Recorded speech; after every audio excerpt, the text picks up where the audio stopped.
So in general, if we have any random function and we are trying to find the area under the curve between A and B, I can use any number of rectangles, and within each rectangle I can pick a value in each interval that forms the base and select that as the height.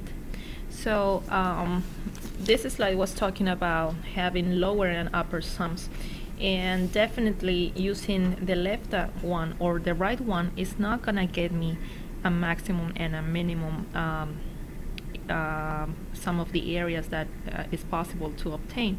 But for example, if I want to make 1, 2, 3, 4, 5 rectangles, and within each rectangle I'm finding the f of x that is the largest, and I pick that as my area, as my height to find the area, then I will be finding every single rectangle that is the maximum for those, and I can have an upper sum.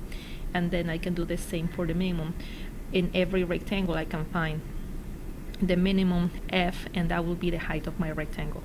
So for example, if I have to use 5 rectangles, then I will have to draw 4 vertical lines here through the x's that are the ends of my intervals.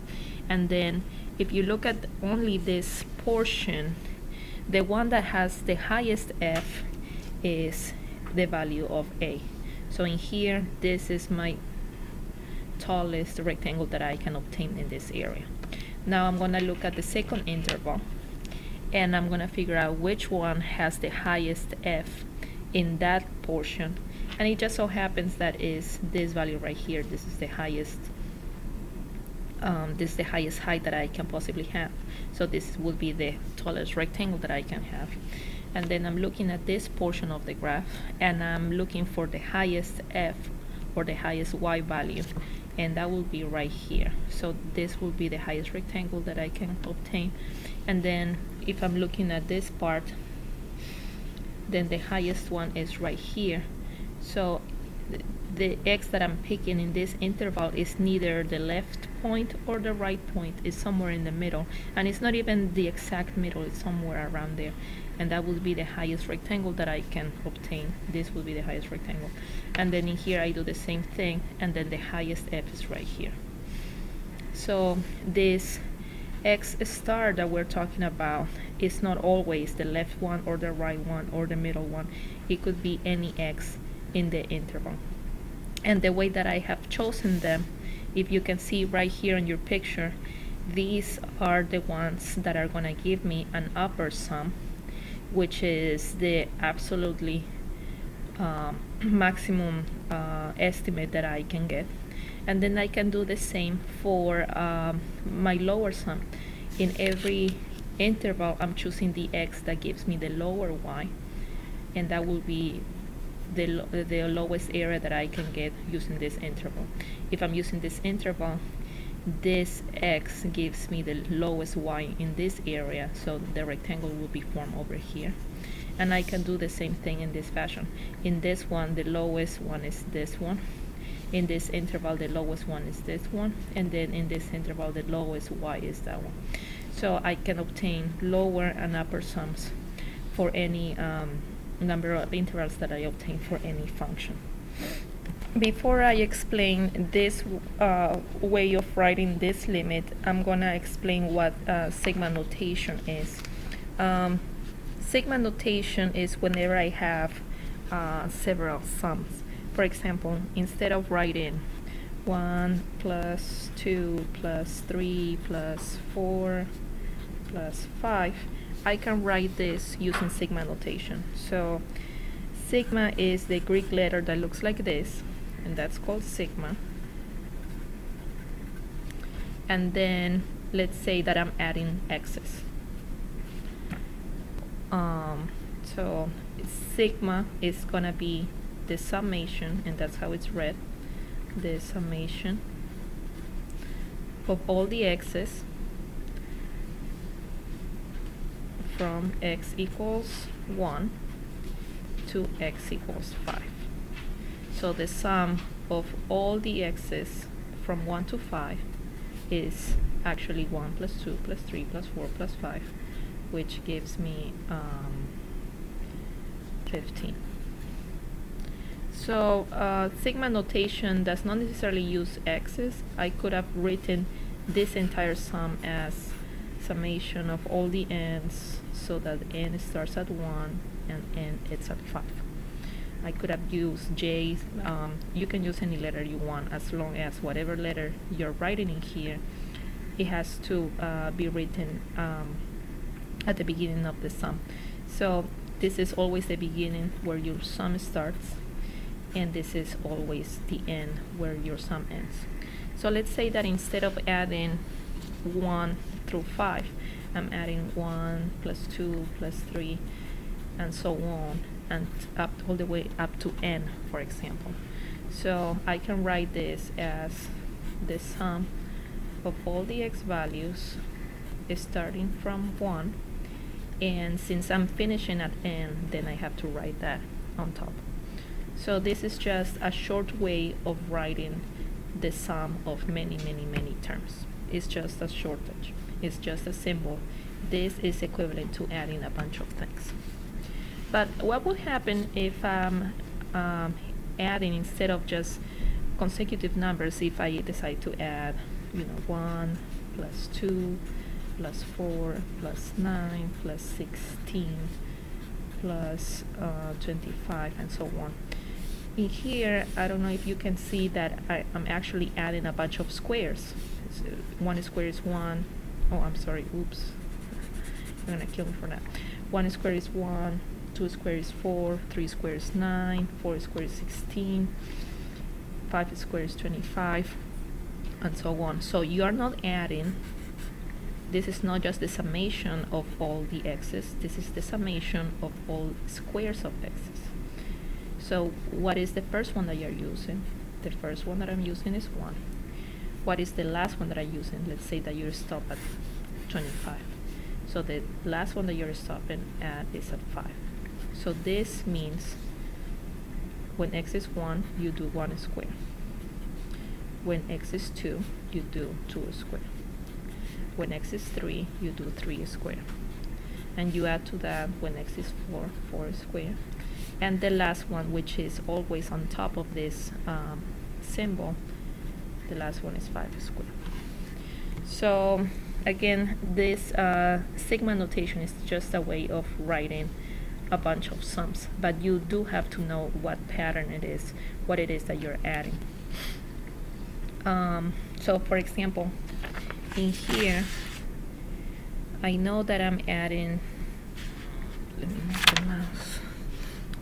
I know that I'm adding all these areas. Every one of these is a rectangle. Remember that this was the first rectangle when we used right points. So we're not using x sub 0, we're using x sub 1. So I'm using, this is the first rectangle, the second rectangle, and this would be the nth rectangle that I'm adding. This is the first, that's the second, and that's. So in here, delta x is the same base for all the rectangles areas. So this one stays the same. However, you see how the x's are changing. This is the first x, the second x, the third x, the fourth x, the nth x. So that's why inside the summation you have x sub I. And it's the I that is going to change numbers, not the x. Because my notation happens to use two parameters. Not only the x, but also the sub-index here. So I varies from 1 to n. So this is just saying, okay, begin with x sub 1, and that's the beginning, and end with x sub n, so that's the end. It ends in n. So this is just a short way of writing a bunch of sums. So instead of finding the limit as n approaches infinity of this bunch of n's, we're just rewriting that expression as that. And also bringing from the case where we saw that we can pick actually any x in the interval, in that interval between, x sub I and the next one, x sub I plus 1, whatever, x sub 1, x sub 2, or x sub 2, x sub 3. This is the sample point the area under the curve can be found as the limit as n approaches infinity of this summation times the interval. So remember that when I give you the example of adding the squares, so I have 1 plus 4 plus 9. So this will be 14. This is saying that the sum of the numbers squared starting at 1 and ending at n is given by this formula. So let's see, this is 1 plus 2 squared plus 3 squared, right? That's how I got 4 and 9. So if I'm writing this with the sigma notation, I will write it as sigma I starts at 1 and ends at 3 of the I squared, and that gave me 1 squared plus 2 squared plus 3 squared. And instead of doing this all out, I can just apply the formula that gives me, okay, this sum is equal to the product of the same number. So if I'm finishing at 3, I have to multiply 3 by the next number, which is 4, and also by double the number plus 1. So double of 3 is 6 plus 1 is 7, and everything divided by 6. So when I do 3 times 4 is 12 over 6 is 2 times 7, 14. So definitely if I only have the sum of a few terms, it is just better to do it out. But do you want to know what is the sum of 1 plus 4 plus 9 plus 16 plus 25 and so on all the way to 100? Do you want to know that? Yeah, for sure you can know that by applying the formula. Since I'm going all the way to 10 squared, then my ending number is 10. So I will have to do 10 times 11, okay, the number times the next one, times double the number plus 1, that will be 21 over 6. So 21 over 6, that's the same as 7 over 2. And then 10 over 2 is 5, times 7 is 35, times 11 is 385, or something like that. So you can find this sum very quickly rather than adding 100 numbers, adding 10 numbers on the calculator. So this is a very quickly way of finding things like that. But definitely we have some known formulas that we're going to study in the next section about how to find the sum of consecutive numbers, in this case consecutive squares. So this just reiterates the idea at the beginning of this section. It says we're going to find the distance of an object that the object traveled during a certain time if the velocity of the object is known at all times. And this is true because distance is velocity times time. So remember that in a graph of velocity versus time, if I know how the velocity changes, then the area under the curve will be that distance that I'm finding for it. Distance, I don't know what I'm writing, distance C. Distance. Okay. So in example 4, it says, suppose the odometer of our car is broken and we want to estimate the distance driven over a 30-second time interval. We take the speedometer readings every 5 seconds and record them in the following table.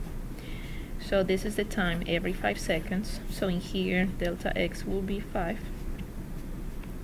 And then you have the velocity that the speedometer says. Now, I know that you're going to do velocity times time, and that's okay. However, you always have to make sure that the units match. If I do miles per hour and I multiply it by seconds, this will never cancel out to give me miles. So please be consistent with the units. So if you have miles per hour and seconds, then you're better off changing the miles per hour into feet per second, and then you will know what feet is. The only numbers that you need to remember: 1 hour is 3,600 seconds, and 1 mile is the same as 5,280 feet. So when we do that, now we have a table where consistently you know what the velocity is. Now the big picture here if I were to graph these, I have my axis, velocity feet per second, and time in seconds. And then I'm just going to go over 5. This is just a sketch to give you a better idea of what's going on. So I have 0.25, that's the first dot, and then 5.31, and then 10.35, and then 15.43,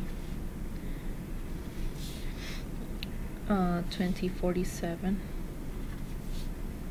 and then 25.46, and then 30.41.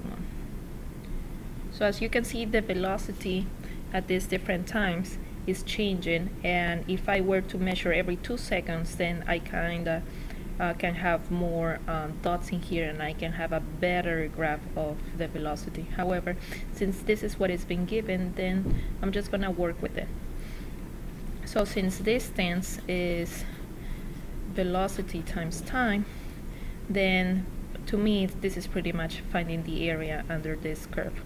Now, do you want to use the left endpoint or the right endpoint? So if you decide to use the left endpoint, that means that if I'm going to use this rectangle right here, the left point is this side, so this rectangle is going to be only this tall right here.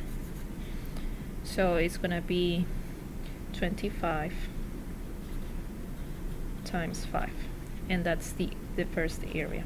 Now the second rectangle, since I'm using left side, then I'm gonna go with left side. So now this area would be 31 times 5 again, because it's only 5 long, plus, and then the next one would be 43 times 5 plus 47 times 5 plus 46 times 5, and that would be the last one. Notice how if I'm using left points, then the fact that at 30 it measures 41 is unnecessary to know, because I'm using the left side, so I will never get to use that. So this is using the right endpoint for each interval. So when I find that out, I'm gonna get 1,135 feet right here. But we could have chosen to use the other side, and in that case, every rectangle, if I have the rectangle of base from 0 to 5, then the right point is this one.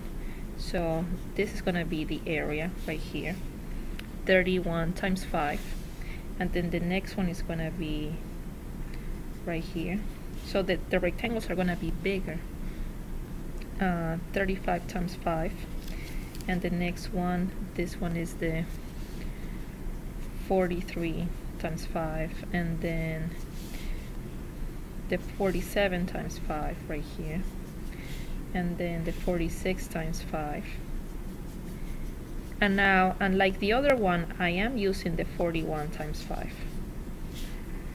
And in here I didn't, but it's because I started from the very first one. In here I do need the last one, because the 25 times 5 is not here, because I'm using the right endpoint now. So when I'm using the right endpoint, then I'm using the 5, the 10, the 15, the 20, the 25, the 30. I'm not using the other ones. I'm using, well, F of 5, F of 10, F of 15, F of 20, F of 25, F of 30. That's the ones that I'm using. So now, instead of finding areas, what we're finding is distances.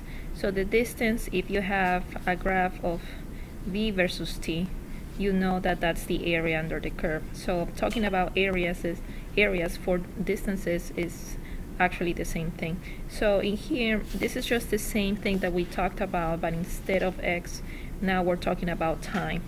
So that's why we have a delta time in each component, and we have the height of the rectangles as being of f of that particular time rather than just x. So the exact distance that is traveled is going to be the answer to this limit. And in here we're using sigma notation. This just means I'm adding f of t sub 0 times delta time plus f of t sub 1 times delta t plus, and so on, infinitely, as many n's as I get when n is approaching infinity.